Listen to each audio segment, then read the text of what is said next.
Assalamualaikum warahmatullahi wabarakatuh. Bukan kacang sembarang kacang, kacang melilit di pohon jagung. Bukan datang sembarang datang, hari ini kami membentang. Yang dihormati Dr. Halina Sendera binti Muhammad Yakin, selaku pensyarah komunikasi antara budaya UC 01102. Yang dikasihi Ketua Kumpulan kami, Encik Kelvin, serta rakan-rakan seperjuangan. Kami dari Kumpulan 3 akan berkongsi dan membentangkan tajuk Struktur Adat Kematian Menyingkap Pandangan Alam dan Kosmologi Masyarakat Bajau. Baik rasanya sebelum kami membentang, saya akan memperkenalkan rakan-rakan kami. Yang pertama sekali, Encik Kelvin Suhali, selaku ketua kami, Charles Dino Ruminggon, Madanan Rajim, Claire Billy, Muhammad Syarul Zairi Muhammad Safri, dan saya, Zukri bin EKH. Okey, pengenalan. Adat resam atau juga dikenali sebagai adat dan tradisi adalah kebiasaan dalam sesebuah masyarakat dan diamalkan secara turun-temurun sejak sekian lama dan diwarisi oleh nenek moyang. Ia adalah sesuatu yang ramai orang lakukan dan telah dilakukan untuk jangka masa yang lama. Pada kebiasaannya, ia datang daripada sesebuah kampung, budaya, zaman ataupun agama. Jika ada sesuatu yang biasanya dilakukan dengan cara yang sama, ia mungkin boleh dikatakan sebagai amalan adat dalam melakukan sesuatu. Contohnya, adat perkawinan, adat kelahiran, dan lain-lain adat yang masih diamalkan sehingga kini. Kajian adat adalah salah satu kajian yang penting dan sangat menarik untuk diselidiki. Masyarakat etnik dusun dan bajau juga tidak terkecuali dalam kepelbagaian amalan adat yang mungkin masih diamalkan sehingga hari ini.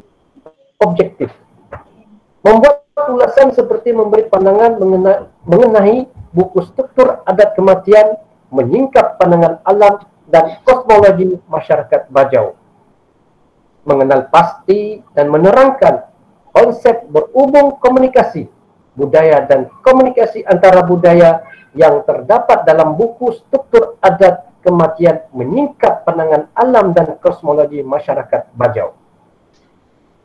Menganalisis dan mengenal pasti perbandingan, yaitu persamaan dan perbezaan adat antara etnik dusun dengan adat etnik bajau seperti yang terdapat dalam buku struktur adat kematian menyingkap pandangan alam dan kosmologi masyarakat bajau.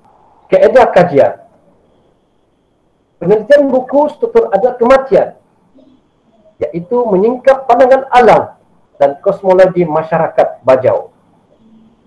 Yang kedua, kami menemukan di lapangan. Dan yang ketiga, penelitian laman sesawang rasmi. Oke, seterusnya saya memberi kepada rakan seperjuangan saya untuk menyambung pembentangan kami pada hari ini. Dipersilakan. Assalamualaikum dan terima kasih Encik Zukri. Saya Muhammad Syarul Zairi ingin menyambung kembali slide yang ingin dibentang. Oke, slide yang akan saya bentang adalah format umum, penerbit dan format buku. Buku ini diterbitkan oleh University Malaysia Sabah pada 2018. Penulis adalah Dr. Halina Sendera Muhammad Yakin. Beliau merupakan pensyarah kanan di Pusat Penataran Ilmu dan Bahasa di UNS. Buku ini mengandungi 7 bab dan memberi fokus tentang suku etnik Bajau. Bab yang pertama menerangkan tentang adat atau kepatuhan terhadap tradisi pantang larang. Ianya berpaksikan kepada sistem kepercayaan dan nilai yang didukung oleh masyarakatnya. kajian ini lebih kepada Bajau di daerah Kota Belud, Sabah. Dalam bab kedua pula, ianya menerangkan tentang orang Bajau di mana ianya melibatkan persoalan-persoalan tentang kaum tersebut. Ianya termasuklah aspek sosio-budaya seperti bahasa, agama, dan sistem kepercayaan. Bajau dikenali sebagai kaum sama dan ada juga memberi gelaran sebagai Segepsies.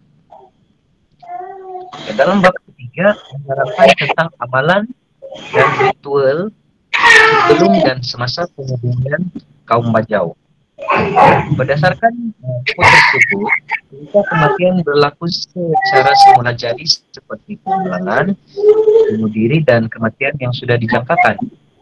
Bagi mereka, amalan sebelum dan semasa penghubungan adalah pengetahuan wajib. Amalan berara dan berjaga adalah biasa bagi mereka. Bagi amalan menggali kubur pula, mereka akan membuat sangkuk-sangkuk, paging, kelambu dan nisan, serta mayang pinang. Ritual seperti memandikan jenazah, mengkafankan, menyembayangkan, memberi sedekah, dan mengangkat jenazah akan dilakukan. Bab 4 pula, amalan dan ritual selepas penghubungan akan dibincangkan dalam bab 4. Mangan bangi atau kenduri arwah dilakukan selepas penghubungan. Bangkai-bangkaian dan juada akan dibuat atau dikenali sebagai Matsumo Turut. Buang dan ngeduang dilakukan sebagai simbolik memberi makan si mati. Itu saja pembentangan saya. Saya menjemput Encik Kleh untuk menyambung bab 5 hingga bab 7. Terima kasih. Okey. Dalam bab 5 ini, ini lebih kepada aspek-aspek perubahan dan dalam adat kematian. Dalam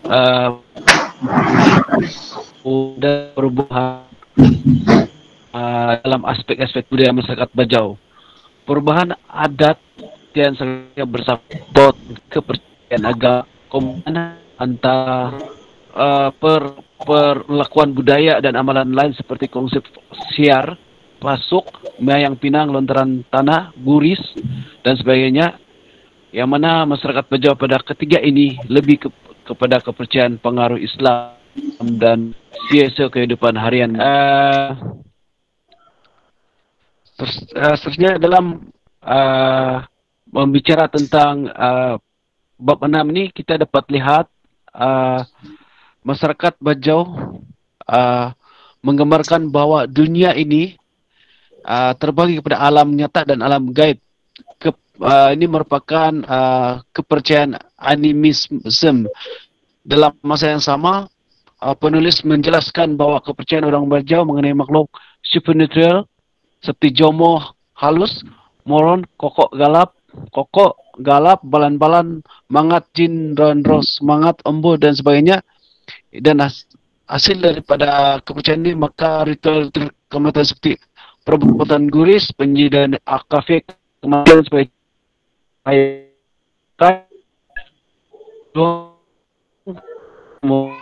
dan orang adalah apabila orang hidup dan masih lagi mengingati mereka, dalam arti kata lain berhubungan tidak akan putus. Okey. Bagi bab 7, kematian adat kematian kontemporari dan di masa depan. Dalam bab ini penulis menjelaskan bahwa hukum Islam sebagai teras dalam urusan penyempurnaan jenazah orang Bajau, seperti mana yang berbeda sebelum dan semasa penghubungan adalah berunsur keislaman. Jadi walau bagaimanapun masih lagi ada kepercayaan yang masih lagi mereka guna, seperti menurut simbol dan perilaku dalam adat kematian dipengaruhi pelbagai faktor. Simbol itu pada masa sekarang lah, seperti kepercayaan, pendidikan serta perilahan kepada kuasa politik. Okey. Bagi aspek pandangan terhadap buku ini, buku ini memberi pengetahuan yang mendalam kepada adat istiadat pengurusan jenazah etnik Bajau. So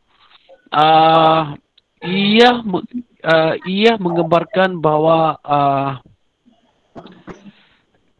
ia sesuatu yang menarik untuk dibaca dan kita mengenal budaya masyarakat, sisi budaya masyarakat Bajau ataupun Samak di Sabah. Ulasan penulis ini menerka pandangan alam, kosmologi sebuah masyarakat Bajau bukan perkara yang mudah, lebih-lebih lagi kengkangan sumber maklumat yang sedikit. Okey, dalam pentang larang mempunyai seperti mana kita katakan, kita pentang larang yang selalunya kita dapat sentuh sini adalah ada persamaan di antara masyarakat di Sabah inilah, seperti orang dusun dan juga orang Bajau, sebab satu Borneo. Jadi ada sedikit persamaan. Contohnya paling ketara adalah tentang insiden kucing hitam melompat di atas jenazah. Ini ada persamaan dengan masyarakat dusun lah. Okey, penyusunan buku ini secara manuskrip yang sangat menarik dan dari kepercayaan animisme ataupun tradisional kepada kepercayaan Islam telah merubah pengurusan. Walaupun simbol kematian masyarakat Bajau masih kekal sehingga kini, tapi lebih kepada Islamik. So kewujudan buku seperti ini telah membantu pembaca mendapat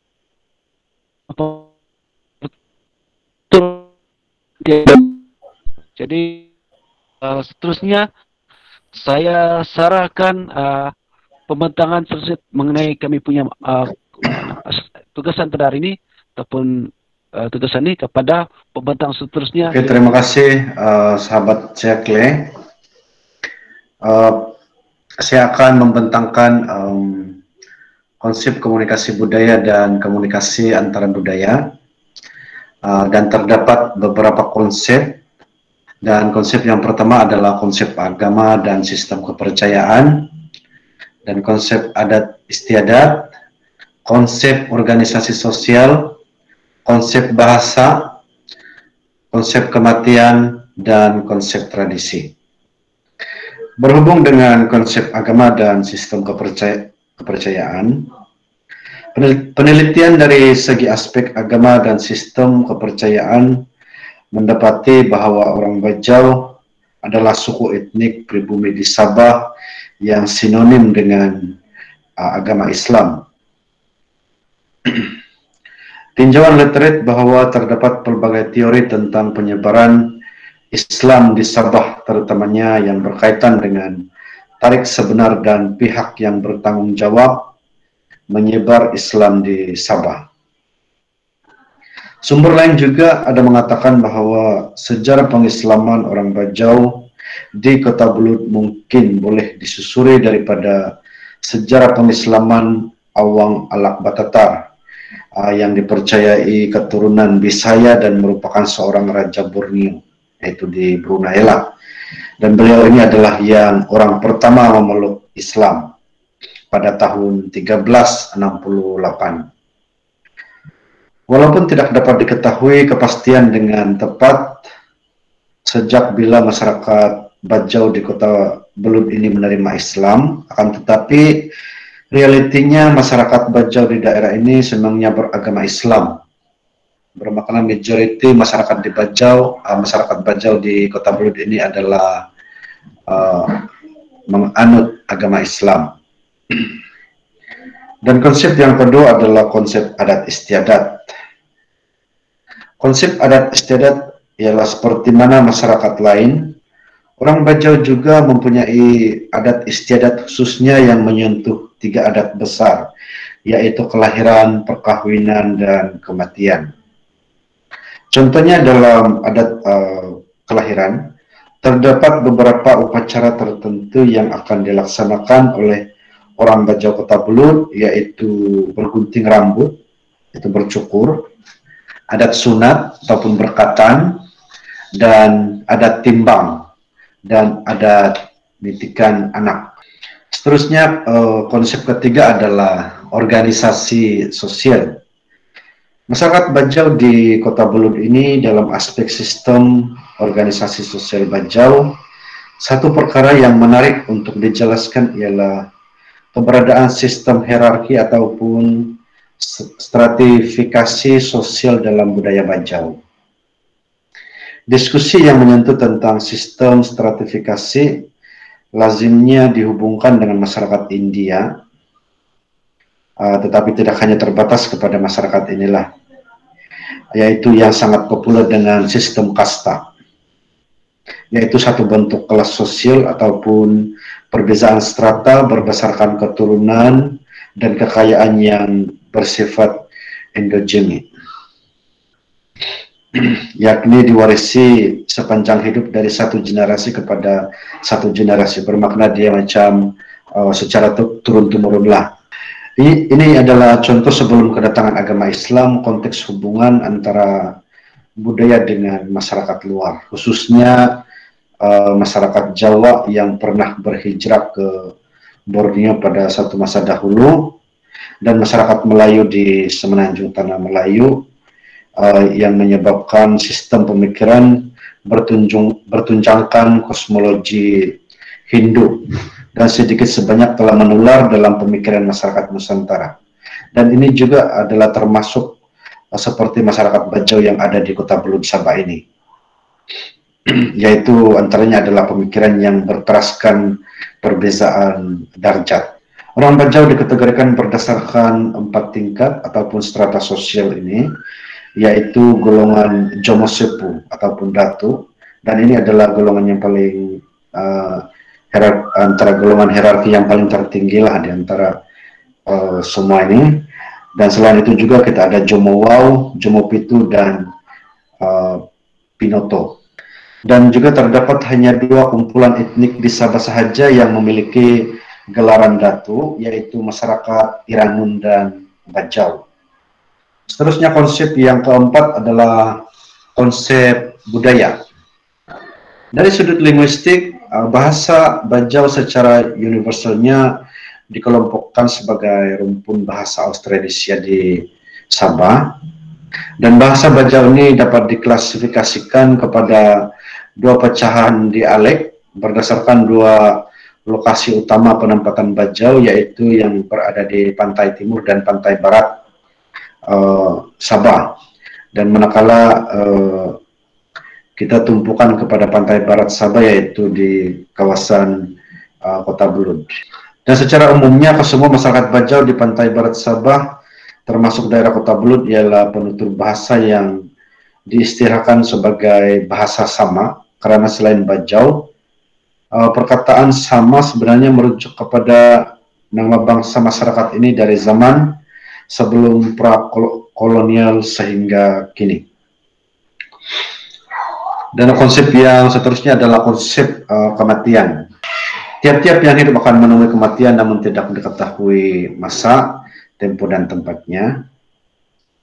Misalnya bagi masyarakat Bajau yang berpegang kepada ajaran agama Islam, Islam telah menjanjikan bahwa setiap perbuatan itu akan menerima imbalannya, baik yang baik maupun tidak. Masyarakat Bajau percaya bahwa cara pelaksanaan pengebumian yang betul akan mempengaruhi imbalan yang diterima oleh si mati di alam lainnya, yaitu akhirat. Maka daripada itu, si mati haruslah dikebumikan dengan baik, yaitu selaras dengan keperluan adat dan agama.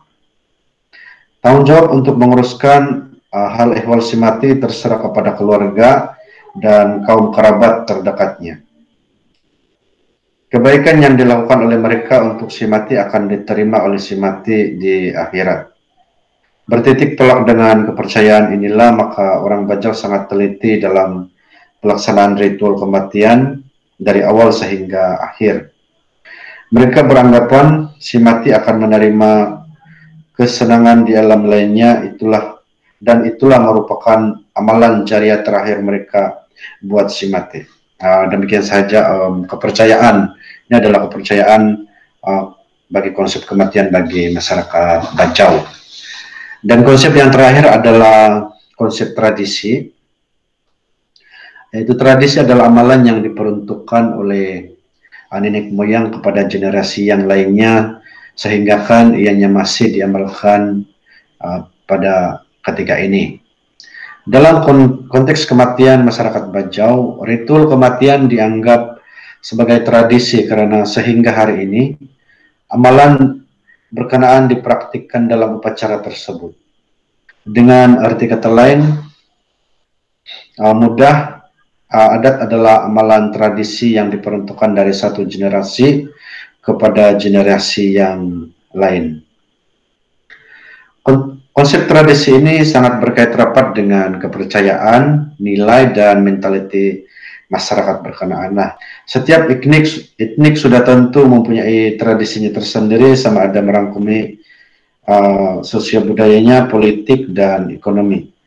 Dan kita boleh ambil contoh masyarakat Bajau ini sendiri yang mengamalkan makanan tradisi nenek moyang mereka dalam rutin harian. Sekian saja pembentangan konsep komunikasi budaya dan komunikasi antara budaya. Dan seterusnya pembentangan ini saya akan serahkan pada sahabat saya, yaitu Encik Kelvin Suwali. Dipersilakan. Oke, terima kasih kepada sahabat saya Ici Jino.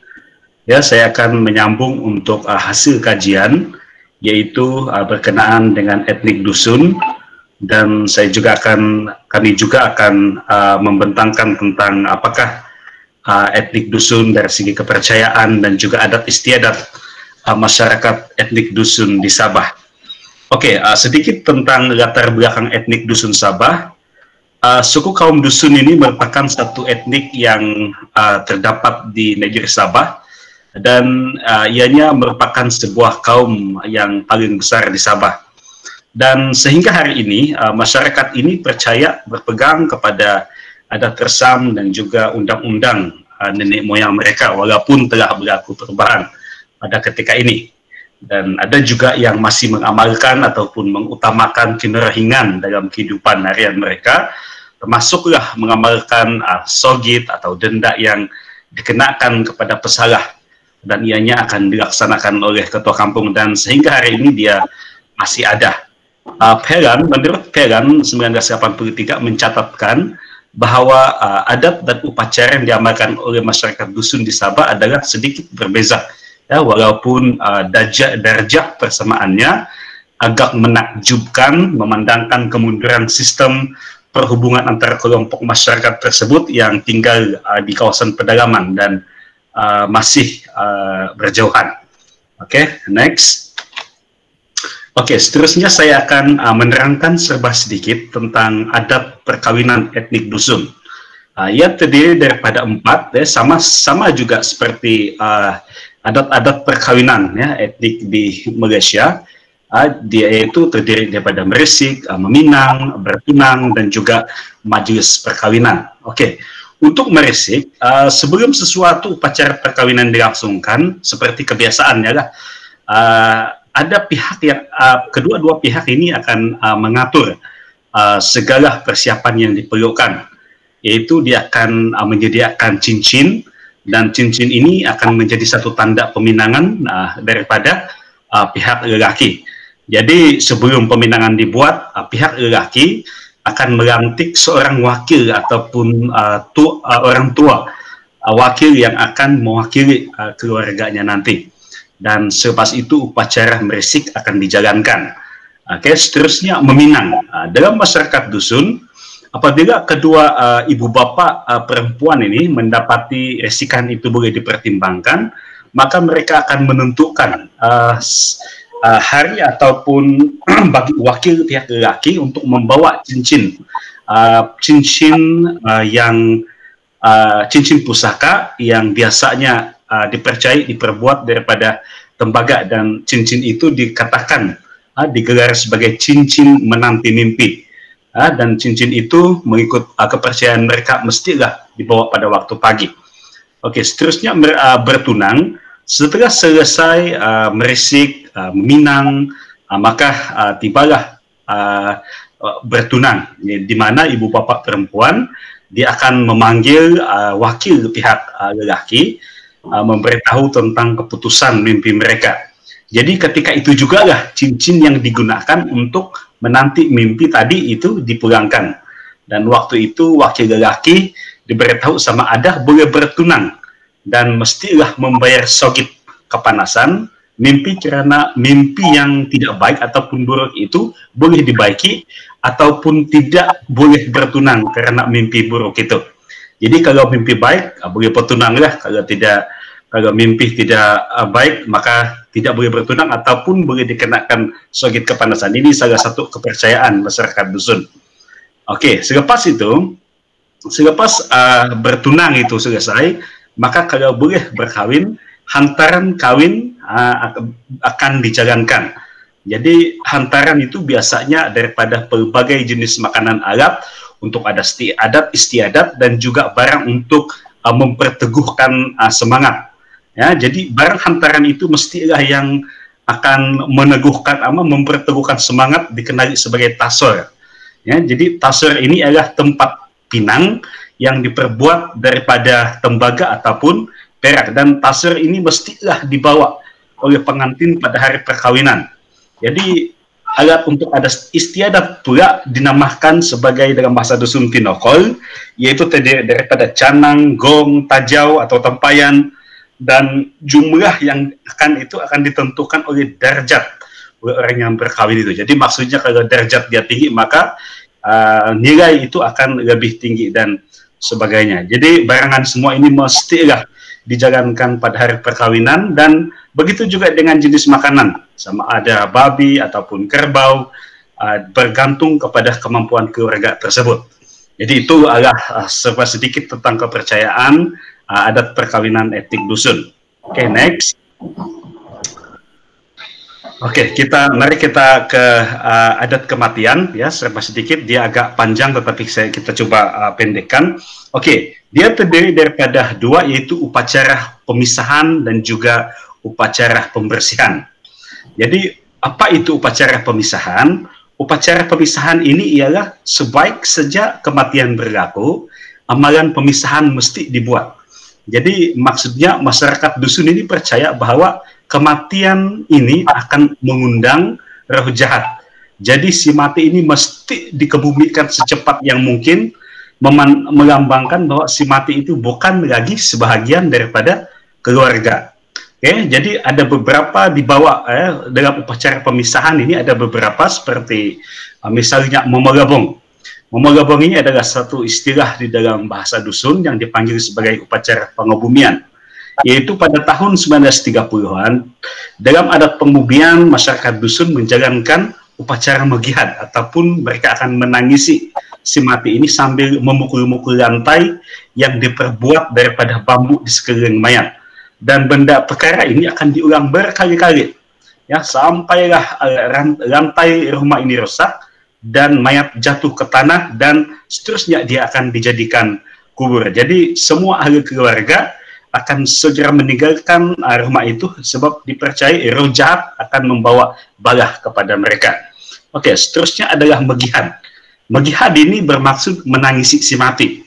Upacara megihad ini ataupun menangisi si mati ini merupakan upacara untuk mengeluarkan kesedihan dengan tangisan yang kuat.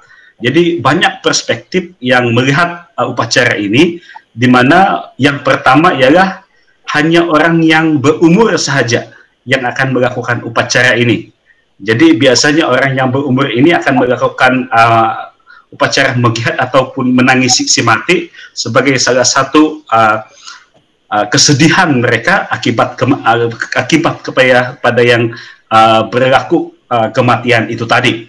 Manakala kedua pula ialah sesiapapun boleh melakukan upacara ini dengan melepaskan kesedihan mereka. Jadi kalau dibandingkan pada zaman ini, pada ketika ini, memang agak jelas bahwa tidak kira sama ada dia sudah berumur ataupun tidak, semua masih melakukan upacara magiad ini. Oke, seterusnya adalah mengokoril. Mengokoril ini dalam bahasa Malaysia dipanggil sebagai memberikan bekal. Ya, masyarakat dusun ya percaya bahwa si mati ini mesti diberikan sebanyak mungkin barang kepunyaannya ke kubur ya, yang masih diamalkan sehingga hari ini, macam seperti kain, baju, pinggan, mangkuk, peralatan bertani.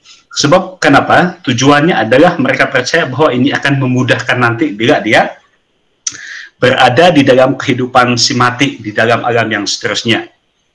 Oke, seterusnya adalah perendun. Perendun ini bermaksud korban hewan.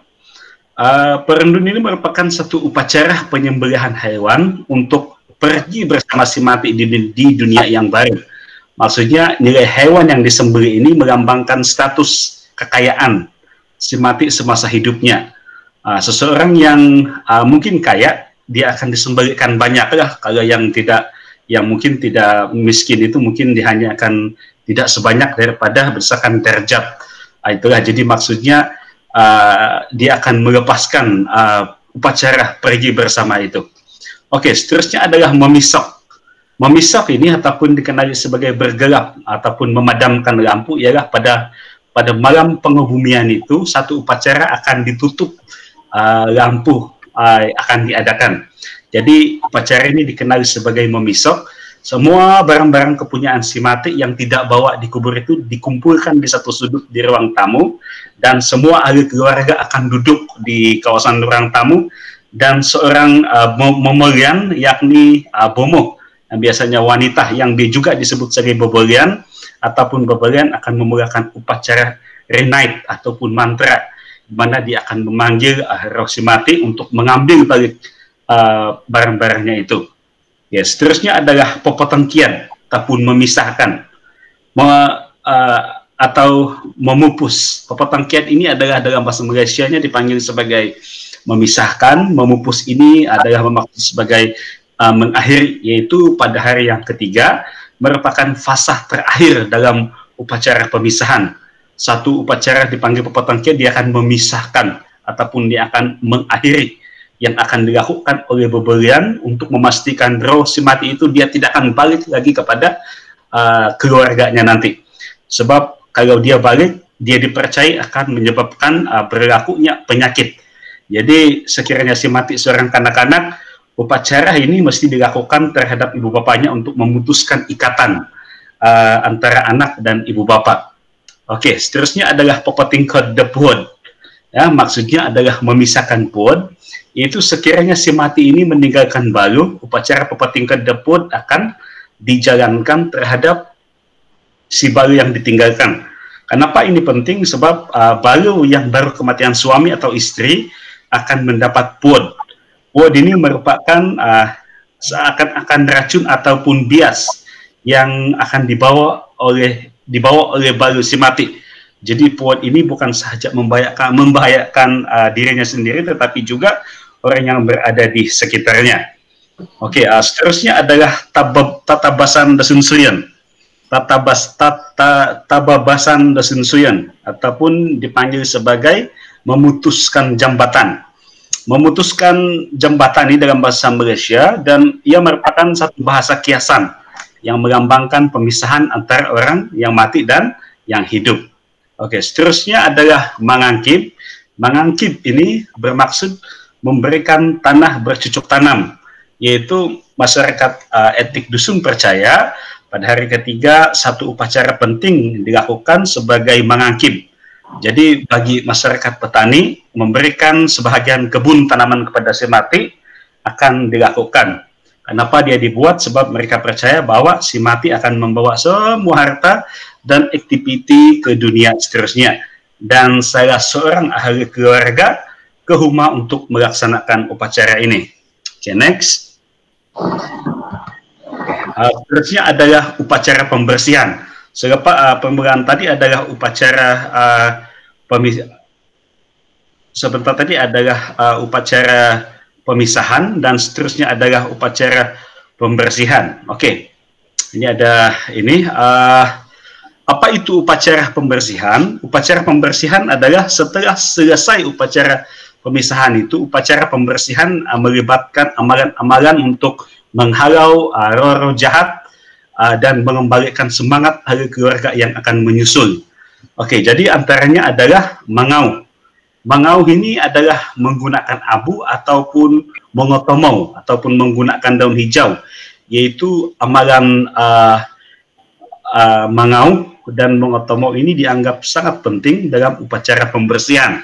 Tahu ataupun abu hitam atau siud, bakul menangkap ikan, dan daun hijau dipercaya sebagai benda-benda yang paling ditakuti oleh roh dan makhluk halus ini.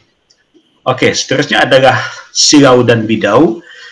Silau dan bidau ialah satu upacara pepetengkian ataupun memupus yang dijalankan pada hari ketiga.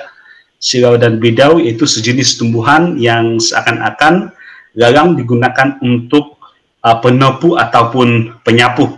Jadi sama seperti ritual yang lainnya, pembelian akan menggunakan penopu ini untuk membersihkan tubuh ahli keluarga, ikatannya dengan si mati yang perlu diputuskan.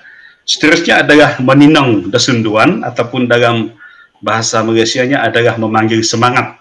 Oke, memanggil semangat ataupun meninang ini yaitu sunduan bertentangan dengan rusad, yaitu roh orang yang mati merujuk kepada semangat orang yang hidup. Ya, jadi kejadian buruk seperti kematian dianggap akan memberikan kesan negatif kepada keluarga si mati dan mesti dilakukan satu upacara untuk menimbulkan kembali semangat kepada keluarga yang ditinggalkan. Jadi sunduan ini perlu dipulihkan untuk dipanggil balik. Jika tidak, mereka percaya bahwa keluarga yang ditinggalkan itu akan sakit. Oke, seterusnya adalah menenduri de ginau di sengin miau. Menenduri de ginau di sengin miau yaitu sama juga meneguhkan semangat yang masih hidup dan juga keluarga si mati, yaitu upacara kemuncak dalam upacara pembersihan yang dilakukan pada hari yang ke-10. Sama juga lebih kurang yaitu dia dianggap untuk mengembalikan semangat dan tanggung jawab mereka, dan ia juga akan dijalankan oleh memelian untuk menggunakan silau dan bidau. Memelian akan menyuruh dan meminta roh mati supaya jangan lagi kembali kepada ahli keluarga sama ada dalam mimpi ataupun perasaan mereka. Dan terakhir sekali adalah medudau. Medudau ini dalam bahasa Malaysianya dipanggil sebagai berjaga. Ini bermaksud dia dibuat sebelum mayat dikebumikan, di mana semua ahli keluarga dan juga saudara mara terdekat akan berada di berdekatan dengan mayat untuk menjaga mayat tersebut. Kenapa ini dibuat? Sebab amalan ini dilakukan untuk menjaga mayat itu, dan dia dilakukan secara bergilir-gilir, dan biasanya ramai orang yang akan berjaga malam dan mereka akan meminum tapai dan bermain beberapa permainan untuk menghilangkan rasa mengantuk mereka. Jadi itu saja adat kematian dan juga adat yang telah dibentang berkaitan etnik dusun dan akan disambung oleh sahabat saya, Saudara Madanan. Silakan. Terima kasih kepada rekan saya, Encik Kelvin. Seterusnya saya akan meneruskan pembentangan berkaitan dengan adat kepercayaan etnik dusun di Sabah. Oke. Pada awalnya, etnik dusun di Sabah mengamalkan kepercayaan animisme. Kepercayaan ini diwarisi berasaskan fahaman dan adat pagan kaum. Bagi masyarakat dusun pula, kadazan dusun, Tuhan ialah kinorohingan yang bersemayam di dunia lain. Mengikut kepercayaan kaum ini, kinorohingan merupakan Tuhan di mana mereka meminta sesuatu seperti keselamatan dan perlindungan dari sebarang penyakit. Kinorohingan juga dapat mengalang pengaruh kuasa gaib seperti rogon ataupun syaitan. Masyarakat kadazan dusun mempercayai bahwa roh orang mati akan pergi ke Gunung Kinabalu, dan apabila tiba masanya, roh itu akan pergi ke surga atau neraka. Okay, next. Okay. Pesta keamatan atau dikenali sebagai Tadau Keamatan disambut oleh kadazan dusun sebagai meraihkan tuayan yang terbaik. Pesta ini biasanya disambut sepanjang bulan 5. Kemuncak perayaan keamatan adalah peraduan Ratu Cantik, tarian tradisi, upacara kemuncak yang dijalankan oleh Bobohizan. Magavau adalah upacara kesyukuran yang penting dan dijalankan di sawah padi pada hari pertama malam bulan mengambang selepas menuai padi. Bobohizan akan membaca mentera dan seorang pahlawan dengan pakaian tradisi berjalan mengayun pedang atau menghalau roh jahat. Makanan seperti tapai dan nasi akan disajikan sebagai jamuan kepada roh. Menurut kepercayaan mereka, semangat padi merupakan sebahagian daripada kinuingan yang disembah sebagai pencipta dan amat berkuasa kepada sumber kehidupan dan kewujudan. Mereka juga berpendapat bahwa padi adalah sumber kehidupan. Ketika pesta keamatan, penduduk akan mengenakan pakaian tradisi mereka dan bersukaria sepanjang hari.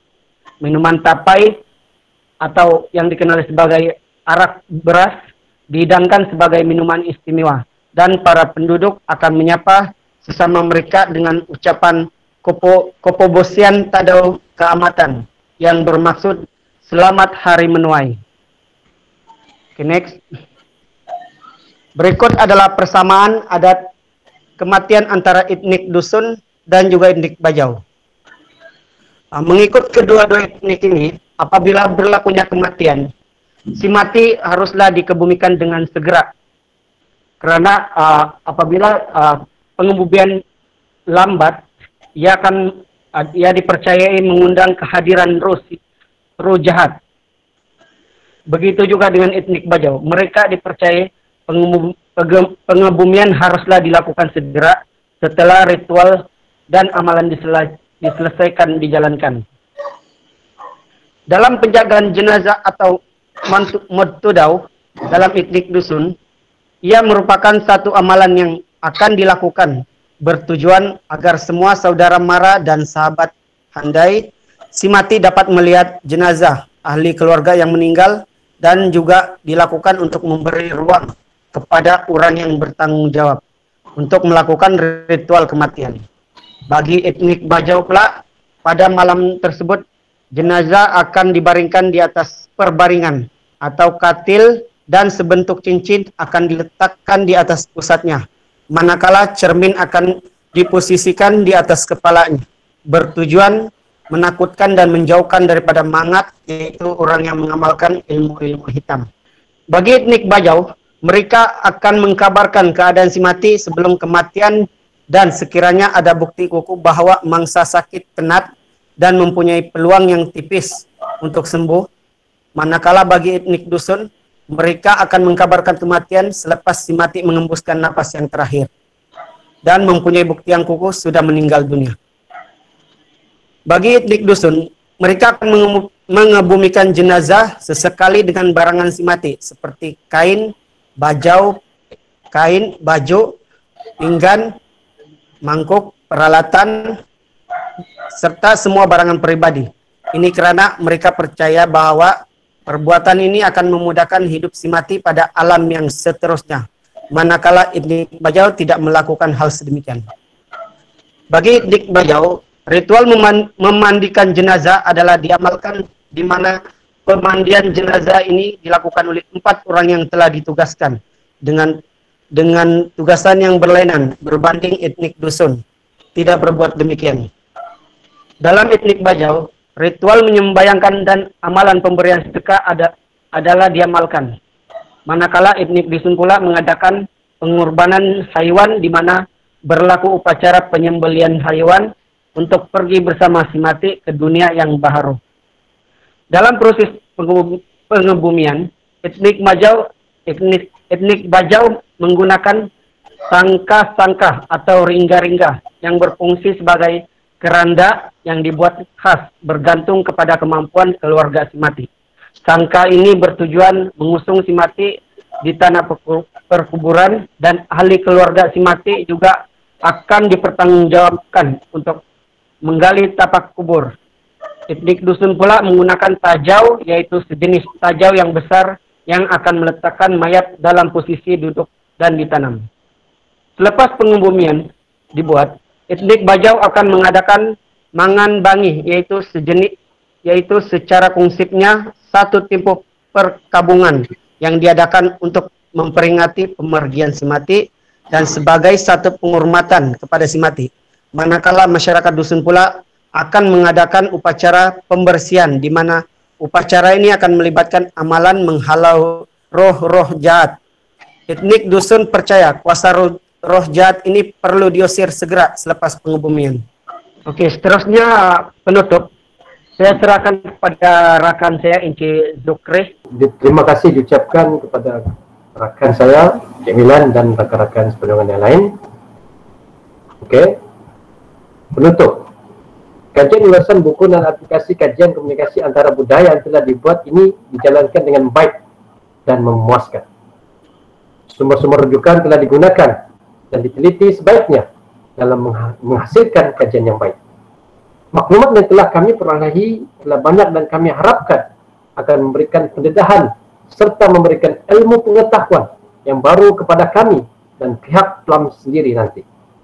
Kajian ini sangat penting dalam memberikan pengetahuan serta pengajaran kepada generasi baru yang terlibat dalam mengamalkan adat khususnya etnik Bajau dan etnik dusun ini. Walaupun pada hakikatnya generasi hari ini sudah ada yang tidak mengamalkan adat ini, namun pengetahuan tentang amalan adat-adat ini banyak memberikan ilmu dan pengajaran akan pentingnya amalan-amalan adat ini diamalkan oleh nenek moyang mereka yang terdahulu. Habis sudah pembentangan kami waktu ini hari ini. Mohon maaf tak diberi. Mohon maaf tak terperi. Lain hari bersua lagi. Wabillahi taufiq wal hidayah. Wassalamualaikum warahmatullahi wabarakatuh. Sekian dan terima kasih.